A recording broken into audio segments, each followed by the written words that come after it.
Today I will be presenting physiological psychology in my life. A little bit on the history of depression. Depression is a behavior produced in the brain. Depression used to be called melancholy, and treatments included diet, music, and medications. Depression is a topic of research and study in physiological psychology because it is a behavior that impacts the brain and is produced by the brain. Up until this last century, depression was called melancholy. During the time of the Renaissance, diet was used to treat depression. Foods like freshwater fish and grapes were given to those with the disorder. In ancient times, music was used to treat depression, and this method came back in the 17th and 18th centuries. In the 19th century, opium was introduced as a treatment. Medicine became a primary form of treatment for depression in the 19th century, although antidepressants have only been used since the 1950s. The neuroanatomical functions of depression. Depression is complex. Depression impacts several functional areas of the brain, and depression manifests with neural connectivity issues. Historical research shows that depression has been studied for a long time. Current research tells us that depression is a tricky subject to research because of the different types of depression and the complexities of the brain. Depression, specifically major depressive disorder, has been found to impact the frontal cortices of the brain, the anterior cingulate cortex, the insula, subcortical limbic brain regions, the basal ganglia, and the brain stem. Depression is manifested by issues with the connectivity of brain regions rather than by issues with activity in a brain region. Depression in the brain shows a decreased metabolism of the prefrontal cortex and an increased metabolism in the limbic regions, such as the striatum and thalamus. Some receptors and neurotransmitters of depression. Depression has affected serotonin and dopamine receptors.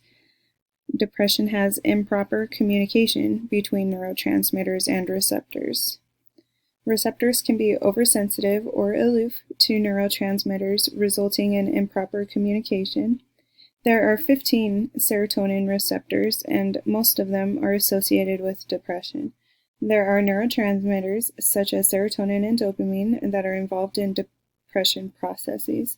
Serotonin is responsible for mood regulation, dopamine is responsible for mood regulation, and dopamine is responsible for movement and motivation.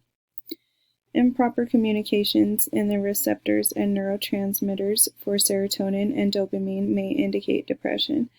The 15 serotonin receptors validate the findings that depression is difficult to analyze. Improper communications between neurotransmitters validate the findings that brain connections are not working correctly in a brain that has depression.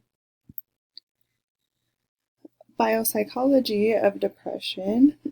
Depression involves mesolimbic pathways, which regulate mood.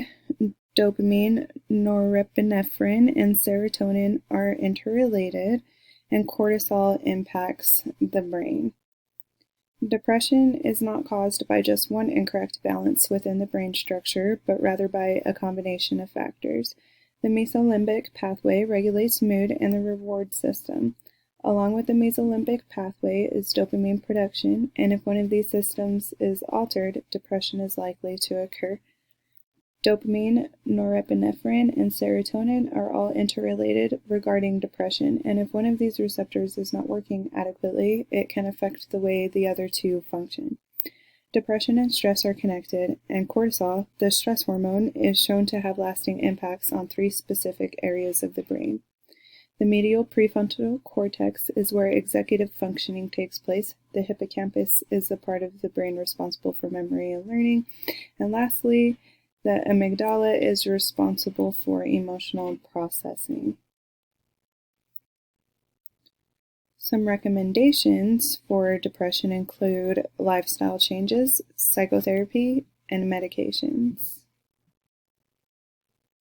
The primary recommended treatment options for depression are lifestyle changes, psychotherapy, and medications. Changes to diet and exercise can be beneficial in suppressing depression symptoms. Many people have said that keeping active and exercising has helped them cope with their depression.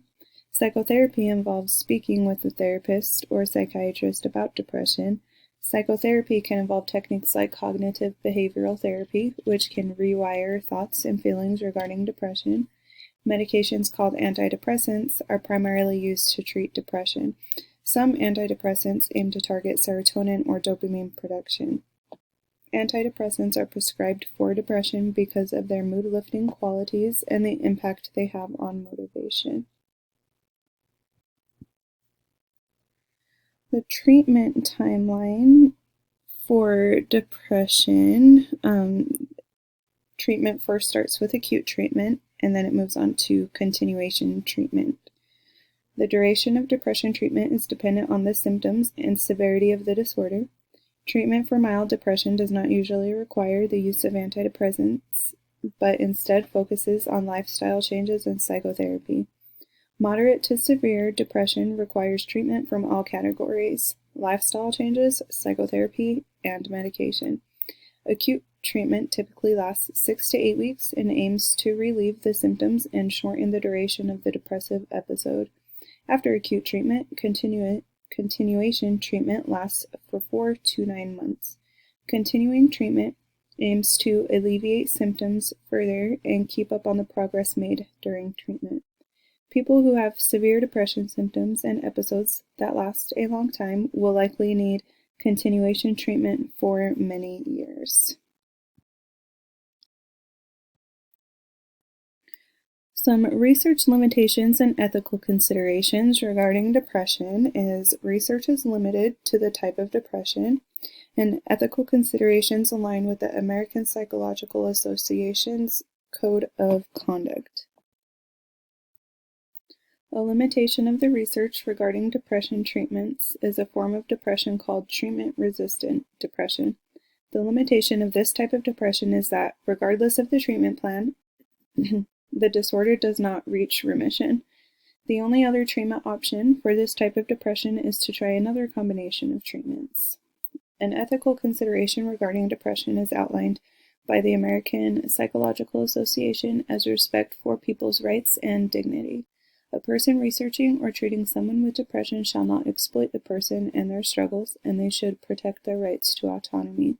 Another ethical consideration, as outlined by the APA, is beneficence and non-maleficence. A person working with someone who has depression shall not agree to help them in order to receive personal gain. They should also aim to protect the welfare of those they work with and not purposefully harm them. Understanding depression is important.